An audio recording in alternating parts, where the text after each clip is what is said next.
Hello everyone, welcome. Today we're going to be discussing a scenario from the Gateways to Terror book, and the scenario in question is What's in the Cellar? It's a scenario written by John Hook, who's a contributor to the Miskatonic University podcast. It's a good podcast about Call of Cthulhu, Lovecraftian horror and role-playing, and it's worth checking out if you're interested in Call of Cthulhu as a role-playing game. So, What's in the Cellar is a scenario about investigating a cabin in the woods at the behest of a friend who has been accused of murdering his wife at that cabin. He claims a genie did it in the cellar. Of course, no one believes him. And to try to save him from the electric chair, he's asked the players to go out and try to find evidence that would prove that it was this genie and exonerate him. If you're planning on playing this scenario, there's going to be spoilers about the scenario from here on out. So just send the person who might be running this for you this way, and I'll run through the scenario, discuss whether it's a good scenario for your particular group, and try to give what advice I can to anyone who wants to run this. All right, so the scenario relies around a creature that lives in the cellar of the Blackwood family cabin.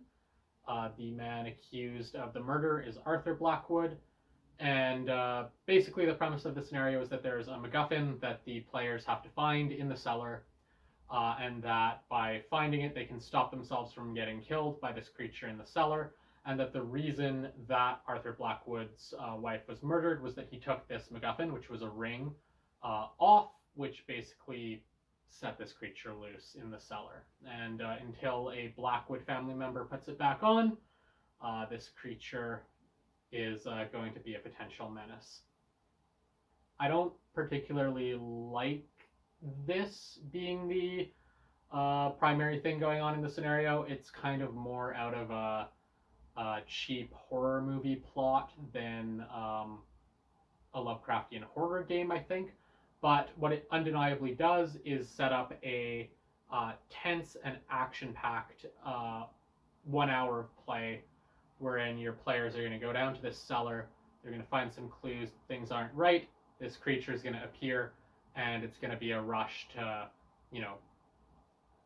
crawl around the floor trying to find this ring while other players are fending off the creature.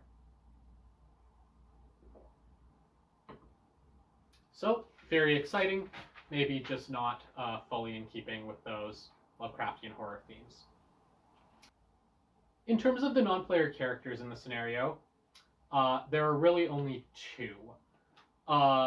One is Arthur Blackwood, who appears not in person, but your players will hear his voice at the start of the scenario. And the other NPC also appears in that scene. It's Klein. He's a New York lawyer, and he's Arthur Blackwood's law partner. He's representing Arthur Blackwood in the murder trial. He's a functional NPC. He establishes the broad skepticism of Arthur's claims that a genie killed his wife. And he also firmly establishes the stakes that things are really not looking good for Arthur in terms of avoiding the electric chair, unless the players who are playing as either his friends or as a psychologist, a private detective hired by this law firm to find evidence and contribute to the defense, unless the players are able to find something at the cabin, things are not looking good for old Arthur. The scene takes place at this law office in New York. It's a short scene. It has a fun little bit where Arthur's voice claiming a genie did it is played over a magnetic voice recorder, which is the latest technological innovation, given the game is set in the 1920s. That's a fun little touch. It introduces Arthur, maybe raises the stakes a little bit by giving him voice as a character. That's very nice. there's really no other NPCs in the scenario once the players go off to the cabin in the woods. That makes it really easy to run. As a keeper, you just have to focus on what the creature in the cellar is doing once your players get to the cabin. The handouts in this scenario are good. If you're using the Gateways to Terror version of the scenario, the handouts are of excellent quality. You can see there's a really nice newspaper clipping here that your players will get, which establishes, that Arthur is being accused of the murder, what kind of the public knows of the story. There's really nice journal pieces that your players can find in the cellar. And there's a really useful player map of the cellar. If you're using the free PDF version of what's in the cellar, the content of these handouts and maps is identical. The quality of them is much lower. They're black and white. There's no stylized writing for the journal pieces. It's basically just a text cutout you give your players. The immersion's not going to be as good off that. The map is of much lower quality, but it depicts the same cellar, but it basically looks like it's kind of hand-drawn. It's very rudimentary, but it's going to do the job. And if you want to run the scenario for free, it's not going to get in the way of that. The clues in terms of substance, whether you're using the Gateways to Terror or the free version on the Chaosium website, are really good. And it's worth contrasting this scenario to Scritch Scratch. Within an hour of play, where the players are basically confined to looking for clues in a cellar, this scenario is giving them more handouts, more clues, and more relevant information about the monster they need to be worried about and potential ways they can deal with it than your players are going to get in the full-length kind of 3-hour convention scenario that is Scritch Scratch. So I think that highlights that John Hook has done a really good job seeding useful clues for the players throughout the cellar in this scenario, and it also highlights the deficiencies that exist within Scritch Scratch, just to bring those up again. Once your players get to the cabin, the scenario basically assumes that you're telling them, okay, you looked around upstairs, there's 4 rooms, nothing interesting in them, looks clean, organized, nice, down to the cellar you go. I would have liked it if the Gateways to Terror version of this scenario fleshed out the rooms upstairs a little bit better. If you want to run this game for more than an hour, it would have been useful to have some descriptions of those rooms, maybe things either out of place, things that are a little weird about those rooms, or conversely, just personal details about Arthur Blackwood, his wife, something to humanize them a little bit, and then build the tension before the players go down into the cellar. The haunting is a quite good scenario insofar as it establishes human details about the family that was living in the haunted house before the players get to the locations of the scenario where something is happening. It's nice, it humanizes those NPCs who the players might never interact with. It also allows you to really build the tension as players go into each room and are wondering if something is going to happen there. If you're planning on running the scenario in 1 hour, that's not going to be a problem. I understand why that information was not included in the free version of the scenario, which is just to be used as a convention scenario. But I think it's an omission that while updating the handouts and basically improving production quality for the scenario in Gateways to Terror, that either Chaosium's staff or Chaosium didn't ask John Hook to go back and just flesh out the cabin a little bit more for people who wanted to use this as a slightly longer game. I think that's a deficiency with the Gateways to Terror version of the scenario. I've already discussed the player map. I will say it's really nice that the scenario includes it. There is a keeper version of the map, a player version of the map. The keeper version of the map is identical. It just marks all the things that can be found in the cellar and basically their relevant number within the scenario, so you can quickly reference the paragraph that you need to find the text description of the items that the players have found or the area of the cellar that they're searching. It's really nice that there's a player's map here. Again, as we saw with Scratch, not all scenarios provide that. In terms of the creature, there's good opportunities to create a good horror atmosphere. There's suggestions for having the creature, whisper creepy things to players who are alone in the cellar, to basically use limited telekinesis to move objects around, throw objects, create noise, basically really establish something's not right. But I will say, I think the creature's motivations are not particularly good. I think they're actually inconsistent is the word I would use. The scenario says that the creature just wants to attack Blackwoods. It leaves other people alone for now, which explains why the police went to investigate the cellar. It didn't attack them. But the scenario says once the players show up, and 2 of the pre-generated characters are Blackwoods, 2 of them are not, it basically decides it's going to attack all of them. And in fact, it attacks the non-Blackwood characters first, saving the Blackwoods for last. Why? Why does it suddenly want to attack non-Blackwoods when it just left non-Blackwoods alone so the scenario could occur? It's a deficiency. It's one that your players might not notice, and you can hand wave it a bit with, oh, it's an unknowable, creature beyond humanity's understanding. You can't, apply your logic to its motivations. But there's a pretty clear inconsistency there, and I think the writing of that is a little bit lazy. I would like to have seen more effort there. That's just a minor complaint.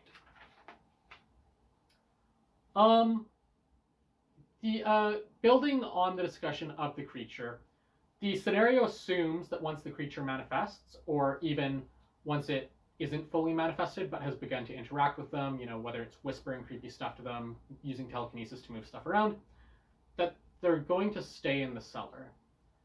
And for the most part, I think that's a reasonable assumption. People playing a convention game want to, get a resolution that's good. They don't want to just run away. There's motivations for the characters to stay. Some of them are being paid to do a thorough job. Others, their friends, life is on the line if they don't stay. But there's no discussion at all in the scenario, about once things get weird, what happens if the players just try to leave and say, yeah, this isn't worth the paycheck. I'm getting out of here. Something ain't right. If that happens, obviously it's going to be a big problem for the scenario, because the whole premise of the scenario is it being a convention game that you're going to get the creature manifesting, have a tense, exciting battle while people are looking for the MacGuffin all over the floor. I think if I were to give someone running this advice, I would say have the creature circle back around the investigators when they first enter the cellar and begin to move in it. So it's cutting off the access ladder that they came down on. As they go, they're going to be looking around the cellar. Nothing strange is immediately going to be happening, so there's going to be no reason for them not to disperse from that ladder. Before you have the creature manifest and start doing anything, just have it move behind them. Cut off that ladder, then have it start doing creepy stuff. If people then try to get away, you can have it manifest in front of the ladder, and now they have no way out. So now they're forced to engage with the climax that this scenario wants to have, with some of them holding off this horrible creature, while others are frantically looking for the MacGuffin that hopefully they've had time to gather the clues that tell them that the MacGuffin is somewhere in the floor of this cellar. There is a nice bad option included as well that your players can mistakenly take that's going to lead to a really bad outcome. I really like this being included in the scenario. It's fun. It is in keeping with the theme of Call of Cthulhu that you have to be really careful what you're doing. And basically this option is for the investigators to mistakenly decide that breaking the sigil they find hidden under the surface level of the floor, this occult sigil, could maybe get rid of the creature. It's going to stop the creature from being bound to the cellar, but it's not going to get rid of it. So they're actually going to have made the situation worse. I like that it's there.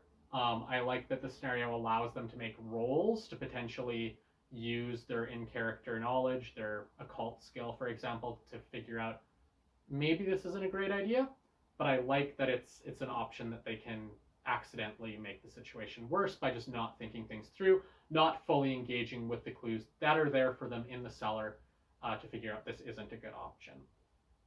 On the whole, this is a really strong convention scenario. You should be able to force the players into the climax that the scenario is looking for, which is them facing off with this creature, others looking for the ring on the cellar floor that's going to end the encounter in a favorable way. And it also has the built-in opportunity for them to find clues in the cellar that would exonerate their friend Arthur Blackwood. Basically, his wife's skull being horribly chewed up. He probably didn't do that, which calls into question whether he was the murderer. That said, a strong aspect of this scenario is that success for the investigators is only likely if they thoroughly investigate the cellar, if they seriously engage in an intellectual way with the clues they are finding and piece them together and figure out what things are relevant, what's going on here, and how we can stop the creature that's here on the basis of the information we have. And the scenario does give them enough information that they should be able to do that. I think this is excellent insofar as if you're running this for a new group of players to Call of Cthulhu, it's teaching them the right skills. It's teaching them that this is a system in which you can't just, wildly fire your gun at the monster and hope for success. It's a pretty beefy monster. That could work. It's unlikely. But really, you need to seriously engage with the clues you're given. You need to look for clues. You need to think about what the clues mean, how they relate to each other, and use the clues to figure out the best way to get a good resolution to the scenario. That's what most good Call of Cthulhu scenarios are expecting players to do, and I think it's a really positive aspect of this scenario that as a convention scenario, it's trying to teach players that kind of way of engaging with Call of Cthulhu as a system, and it's really well done in that regard. I take my hat off to John Hook for that aspect of this scenario. The final thing I'll say about the scenario is that it, as I've mentioned, comes with pre-generated characters. The character sheets that are given are simplified character sheets. These are not Call of Cthulhu character sheets. They've tried to take skills off the sheet that aren't going to be most likely used in the scenario. They've really kind of simplified the backstories here. And you have a limited set of skills for your character. I see why this was done. I'm not a huge fan of it. I think someone teaching people to play the game can just say, ignore all those other elements on the character sheet. I'm going to draw your attention to the things that are relevant. That way, someone who's playing Call of Cthulhu for the first time is given an actual character sheet for the game, and while they're not going to know everything that's on it, they're going to learn where relevant things can be found. For instance, where some skills can be found, where some attributes can be found. Oh, my health is here on the character sheet. And it's just setting them up better to play a future scenario where they're handed a pre-generated character who has a real character sheet. This way, they're actually not going to know where any of that information they've engaged with in the context of the system is in this prior scenario. They're not going to know where it can be found on the character sheet. It's just going to make it a little bit harder for them. So I would have liked to see full character sheets here. That might be a matter of personal preference. You might like the fact that they're simplified if you're running this for a group of people for the first time, and they're not going to get overwhelmed by this. Well, there you have it. Gateways to Terror's What's in the Cellar should be something that can be run in an hour. If you want to stretch it out beyond an hour, I will say there's not a lot of meat on the bones of this scenario that's going to help you do that. So if you're looking to run this, just keep in mind You're probably not going to get much more than an hour out of it unless you are coming up with ideas yourself of how to extend it. I think, as I've discussed in my video about how you can play Call of Cthulhu for free for 2 months, that this is a pretty strong scenario to start people off with. It's an hour long. It is going to give them an exciting climax, almost certainly. It's going to teach them good ways to play Call of Cthulhu. And if you're looking for either a free way to do that, because the scenario is available for free, and I'll include a link to that, or even if you're willing to dish out a little bit of money to get better production quality, better handouts for your players, this is a pretty affordable way to start people off. As I've discussed in a different video, if you are shelling out money, I would put it towards the starter set. I think it's a little bit better, but this is certainly not a bad option. It's a simple scenario. It should give your players a fun time, and it's teaching them good ways to play. I've run this scenario myself. The people I ran it for had a fun time. Some of them were, it was their first time playing a role-playing game, and while they acknowledged that, you know, it was a little bit simple, like there wasn't a lot of like places to go, it wasn't particularly hard to find some of the clues, it was still a fun time, you know, having a character who had some motivations, finding these clues, putting the pieces of the puzzle together, and getting a positive resolution based on the choices they had made as players. So in that regard, I think this is a good scenario. My players had fun with it. I think this will be a pretty good scenario for most groups. Is it the strongest example of Lovecraftian horror? Is it the strongest example of a fully developed Call of Cthulhu scenario? No, it's a convention scenario. As I've said, the themes within it are a little bit more B-movie than cosmic horror. But it's still going to give your players a fun time, and if you want to use this to introduce people to the system, I certainly don't think it's a bad option. Well, there you go. I hope this video was useful. I hope some of the advice I have is useful if you run this.